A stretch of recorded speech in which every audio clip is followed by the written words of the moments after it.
नमस्कार, मैं हूं शिल्पी और स्वागत है आपका हमारे चैनल यूएई खबर में। खबर की ओर आगे बढ़ने से पहले आपको बता दें कि कल के वीडियो में जिन्होंने भी हमें कमेंट किए हैं उनके नाम हैं रंजन कुमार सिंह मुंबई से, संदीप बिष्ट देहरादून से, धर्मू वसनानी अजमेर से, अजय आशिफ दुबई से, देवेंद्र निर्मल दुबई से, राम नरेश यादव अबुधाबी से, विनय प्रजापति दुबई से, शाहबजान दुबई से, इनके अलावा विजेंद्र यादव हैं अबुधाबी से, प्रभात चौरसिया हैं गोरखपुर से, मांगव हैं दुबई से और धर्मेंद्र सिंह हैं अबुधाबी से। अगर आप भी चाहते हैं कि आपका कमेंट आपके नाम के साथ हमारे वीडियो में फीचर हो तो हमें कमेंट करके जरूर बताएं कि आप ये वीडियो कहां से देख रहे हैं। साथ ही इस वीडियो पे अपनी राय हमें जरूर दें, जहां टॉप कमेंट्स फीचर होंगे हमारे अगले बुलेटिन में। तो अब खबरों में आगे बढ़ते हैं। हम सबसे पहले नजर डालते हैं आज के हेडलाइंस पर, फिर जानेंगे खबरों को विस्तार से। फुजैरा खोरफाकान रोड पर ट्रकों की भीड़ कम करने के लिए नया ट्रैफिक प्लान लागू। 2026 में यूएई पासपोर्ट बना दुनिया का दूसरा सबसे ताकतवर पासपोर्ट, ग्लोबल रैंकिंग में बड़ी उछाल। दुबई के बस स्टेशनों पर विशेष सेंसरी रूम शुरू, खास जरूरत वाले यात्रियों को मिलेगा आराम। दुबई में स्कूटर पर सख्त नियमों की तैयारी, रजिस्ट्रेशन अनिवार्य, नाबालिग की गलती पर माता पिता होंगे जिम्मेदार। दुबई में अर्ली चाइल्डहुड सेंटर फिर से खुलेंगे, केएचडीए ने घोषित की नई तारीख। यूएई में मौसम का अलर्ट, तेज हवाएं, धूल भरी आंधी, बारिश और समुद्र में ऊंची लहरों की चेतावनी।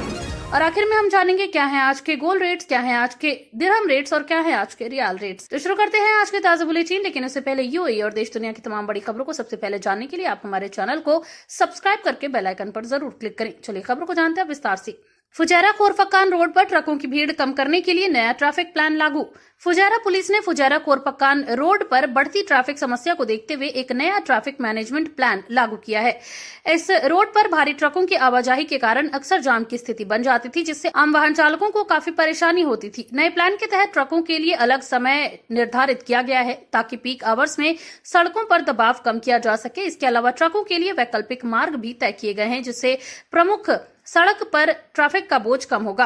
अधिकारियों ने बताया कि इस योजना का उद्देश्य सड़क सुरक्षा बढ़ाना और यात्रा को सुगम बनाना है। इस फैसले से स्थानीय निवासियों और रोजाना यात्रा करने वाले लोगों को बड़ी राहत मिलने की उम्मीद है। पुलिस ने ड्राइवरों से अपील की है कि वे नए नियमों का पालन करें और ट्रैफिक साइन का ध्यान रखें। आने वाले दिनों में इस योजना के प्रभाव का आकलन किया जाएगा और जरूरत पड़ने पर इसमें बदलाव भी किए जा सकते हैं। यूएई में मौसम का अलर्ट, तेज हवाएं, धूल भरी आंधी, बारिश और समुद्र में ऊंची लहरों की चेतावनी। नेशनल सेंटर ऑफ मेट्रोलॉजी ने यूएई में मौसम को लेकर अलर्ट जारी किया है। देश के कई हिस्सों में तेज हवाएं, धूल भरी आंधी और हल्की से मध्यम बारिश की संभावना जताई गई है। इसके साथ ही समुद्र में ऊंची लहरें उठने की चेतावनी भी दी गई है, जिससे मछुआरों और समुद्री गतिविधियों में लगे लोगों को सतर्क रहने की सलाह दी गई है। विशेष रूप से तटीय इलाकों में मौसम ज्यादा खराब रहने की संभावना है। वहीं तेज हवाओं के कारण विजिबिलिटी कम हो सकती है, जिससे सड़क दुर्घटनाओं का खतरा बढ़ सकता है। अधिकारियों ने ड्राइवरों को सावधानी पूर्वक वाहन चलाने और अनावश्यक यात्रा से बचने की सलाह दी है। मौसम विभाग ने कहा है कि ये स्थिति कुछ दिनों तक बनी रह सकती है। वहीं नागरिकों से अपील की गई है कि वे अपडेट्स पर नजर रखें और किसी भी आपात स्थिति में संबंधित अधिकारियों से संपर्क करें। 2026 में यूएई पासपोर्ट बना दुनिया का दूसरा सबसे ताकतवर पासपोर्ट, ग्लोबल रैंकिंग में बड़ी छलांग। यूएई पासपोर्ट को 2026 में दुनिया का दूसरा सबसे शक्तिशाली पासपोर्ट घोषित किया गया है। इस उपलब्धि के साथ यूएई ने वैश्विक स्तर पर अपनी मजबूत अंतर्राष्ट्रीय पहचान को और भी सुदृढ़ किया है। इस पासपोर्ट के धारक अब बिना वीजा या ऑन अराइवल वीजा के साथ बड़ी संख्या में देशों की यात्रा कर सकते हैं। विशेषज्ञों का मानना है कि ये उपलब्धि यूएई की मजबूत कूटनीति और अंतर्राष्ट्रीय संबंधों का परिणाम है। सरकार लगातार अपने नागरिकों को अधिक यात्रा सुविधाएं देने के लिए प्रयासरत रही है। इस रैंकिंग से न केवल यूएई नागरिकों को फायदा होगा, बल्कि ये देश की वैश्विक प्रतिष्ठा को भी बढ़ाएगा। आने वाले समय में यूएई और अधिक देशों के साथ वीजा फ्री समझौते की दिशा में काम कर सकता है। अबुधाबी में खतरनाक सामग्री ढोने वाले वाहनों पर सख्त निगरानी, सड़क सुरक्षा अभियान शुरू। अबुधाबी पुलिस ने सड़क सुरक्षा को मजबूत करने के लिए एक विशेष अभियान शुरू किया है, जो खासतौर पर ईंधन टैंकर और खतरनाक सामग्री ले जाने वाले वाहनों पर केंद्रित है। इस अभियान का उद्देश्य संभावित दुर्घटनाओं को रोकना और सड़कों पर सुरक्षा सुनिश्चित करना है। अभियान के तहत वाहनों की तकनीकी जांच, ड्राइवरों को योग्यता और सुरक्षा मानकों का पालन सुनिश्चित किया जाएगा। नियमों का उल्लंघन करने वालों पर भारी जुर्माना लगाया जाएगा। वहीं पुलिस ने कहा है कि इस पहल से दुर्घटनाओं में कमी आएगी और आम जनता की सुरक्षा बेहतर होगी। ड्राइवरों से अपील की गई है कि वे सभी नियमों का पालन करें और वाहन की नियमित जांच करवाएं। दुबई में अर्ली चाइल्डहुड सेंटर फिर से खुलेंगे, केएचडीए ने घोषित की नई तारीख। Knowledge and human development authority ने दुबई में अर्ली चाइल्डहुड सेंटर को फिर से खोलने की तारीख घोषित कर दी है। ये फैसला अभिभावकों और बच्चों के लिए राहत भरा है, क्योंकि लंबे समय से इन केंद्रों के बंद रहने से शिक्षा प्रभावित हो रही थी। केएचडीए ने कहा कि इन सभी केंद्रों को स्वास्थ्य और सुरक्षा मानकों का सख्ती से पालन करना होगा। स्टाफ और बच्चों की सुरक्षा को प्राथमिकता दी जाएगी। इस फैसले से कामकाजी माता पिता को भी राहत मिलेगी, क्योंकि वे अपने बच्चों को सुरक्षित वातावरण में छोड़ सकेंगे। अधिकारियों ने कहा कि निरीक्षण लगातार जारी रहेगा। दुबई के बस स्टेशनों पर विशेष सेंसरी रूम शुरू, खास जरूरत वाले यात्रियों को मिलेगा आराम। रोड्स एंड ट्रांसपोर्ट अथॉरिटी यानी आरटीए ने अलसतवा और औद मेथा बस स्टेशनों पर सेंसरी रूम शुरू किए हैं। ये कमरे विशेष रूप से उन यात्रियों के लिए बनाए गए हैं जिन्हें संवेदनशीलता या विशेष जरूरतों के कारण शांत वातावरण की आवश्यकता होती है। इन कमरों में आरामदायक लाइटिंग, साउंड कंट्रोल और शांत माहौल प्रदान किया गया है, जिससे यात्रियों को तनाव कम करने में मदद मिलेगी। ये पहल समावेशी परिवहन व्यवस्था की दिशा में एक महत्वपूर्ण कदम है। आरटीए ने कहा है कि भविष्य में और स्थानों पर भी ऐसे कमरे शुरू किए जाएंगे। मेडिकल लापरवाही केस में बड़ा फैसला, यूएई कोर्ट ने परिवार को 11 मिलियन दिरहम मुआवजा देने का दिया आदेश। यूएई कोर्ट ने एक अहम फैसले में मेडिकल लापरवाही के मामले में पीड़ित परिवार को 11 मिलियन दिरहम का मुआवजा देने का आदेश दिया है। इस केस में एक व्यक्ति की मौत इलाज में लापरवाही के कारण हुई थी। कोर्ट ने जांच के बाद पाया कि संबंधित अस्पताल और डॉक्टर ने आवश्यक सावधानी नहीं बरती। इस फैसले को स्वास्थ्य क्षेत्र में जवाबदेही सुनिश्चित करने की दिशा में महत्वपूर्ण माना जा रहा है। परिवार को न्याय मिलने के साथ ये संदेश भी गया है कि चिकित्सा लापरवाही को बर्दाश्त नहीं किया जाएगा। विशेषज्ञों का मानना है कि इससे स्वास्थ्य सेवाओं में सुधार होगा। नशे में गलत दिशा में गाड़ी चलाने पर दुबई ड्राइवर पर 10,000 दिरहम का जुर्माना और बैन।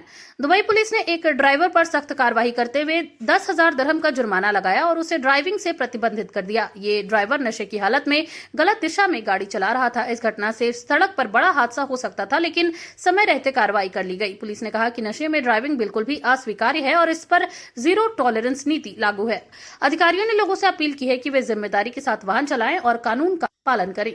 दुबई में ई स्कूटर पर सख्त नियमों की तैयारी, रजिस्ट्रेशन अनिवार्य, नाबालिग की गलती पर माता पिता होंगे जिम्मेदार। दुबई में तेजी से बढ़ते ई स्कूटर उपयोग को देखते हुए नया ड्राफ्ट कानून तैयार किया जा रहा है, जिसमें सुरक्षा और जवाबदेही को सबसे ज्यादा प्राथमिकता दी गई है। इस प्रस्तावित कानून के तहत ई स्कूटर का रजिस्ट्रेशन अनिवार्य किया जा सकता है ताकि हर वाहन और उपयोगकर्ता की पहचान दर्ज हो सके। सबसे अहम बदलाव यह है कि अगर कोई नाबालिग नियमों का उल्लंघन करता है तो उसके लिए माता पिता या अभिभावक को जिम्मेदार ठहराया जाएगा। पहले से ही यूएई में ऐसे मामलों में अभिभावकों पर कानूनी कार्रवाई के उदाहरण सामने आ चुके हैं, जहां बच्चों की लापरवाही के कारण हादसे हुए। नियमों के अनुसार ई स्कूटर चलाने के लिए न्यूनतम उम्र 16 वर्ष तय है और बिना परमिट चलाने पर जुर्माना भी लगाया जाता है।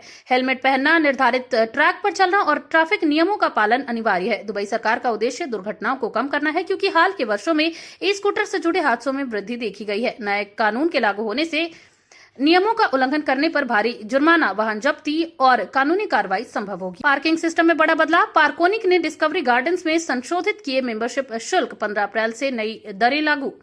पार्कोनिक ने दुबई के डिस्कवरी गार्डन्स इलाके में अपनी पार्किंग मेंबरशिप फीस में बदलाव की घोषणा की है, जो 15 अप्रैल से लागू हो चुकी है।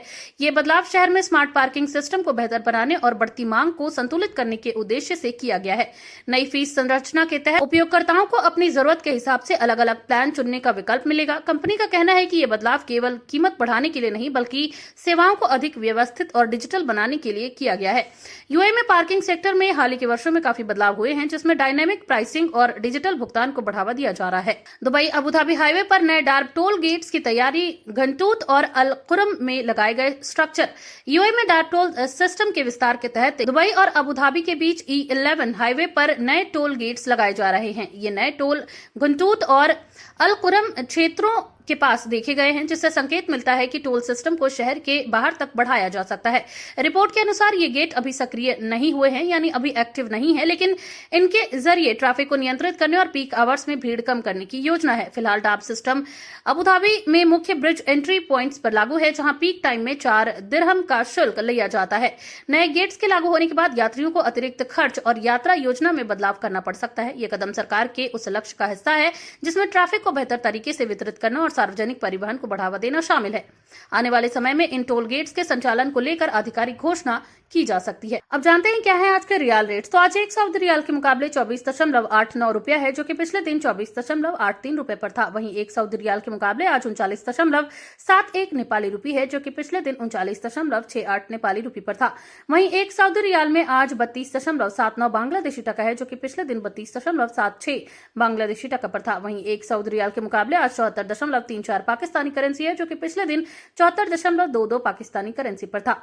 वहीं एक सऊदी रियाल के मुकाबले आज 24.89 भूटानी करेंसी है, जो कि पिछले दिन 24.82 भूटानी करेंसी पर था। अब जानते हैं क्या है आज के गोल्ड रेट। तो यूएई में सोने की कीमतों में लगातार उतार चढ़ाव जारी है, जहां यूएई में आज 18 कैरेट सोने का दाम 442.50 दिरहम प्रति ग्राम है, जो कि पिछले दिन 443 दिरहम प्रति ग्राम पर था। यानी कि आज के 18 कैरेट गोल्ड की भारतीय मुद्रा में बात की जाए तो लगभग 11,224 रुपए होते हैं। वहीं आज यूएई में 22 कैरेट गोल्ड का दाम 538.50 दिरहम प्रति ग्राम है, जो कि भारतीय मुद्रा में लगभग 13,658 रुपए के होते हैं, जो कि पिछले दिन 539 दिरहम प्रति ग्राम पर था। वहीं यूएई में आज 24 कैरेट सोने का दाम 581.50 दिरहम प्रति ग्राम है, जो कि पिछले दिन 582 दिरहम प्रति ग्राम पर था। वहीं आज 24 कैरेट सोने का दाम की भारतीय मुद्रा में बात करें तो लगभग 14,750 रुपए के आसपास होते हैं। अब जानते हैं क्या है आज के दिरहम रेट्स। तो आज एक यूएई दिरहम के मुकाबले 25.42 रुपया है, जो कि पिछले दिन 25.37 रुपए पर थी। वहीं एक यूएई दिरहम के मुकाबले आज 40.57 नेपाली रुपये है, जो कि पिछले दिन 40.54 नेपाली रुपये पर था। वहीं एक यूएई दिरहम में आज 33.51 बांग्लादेशी टका है, जो कि पिछले दिन 33.45 बांग्लादेशी टका पर था।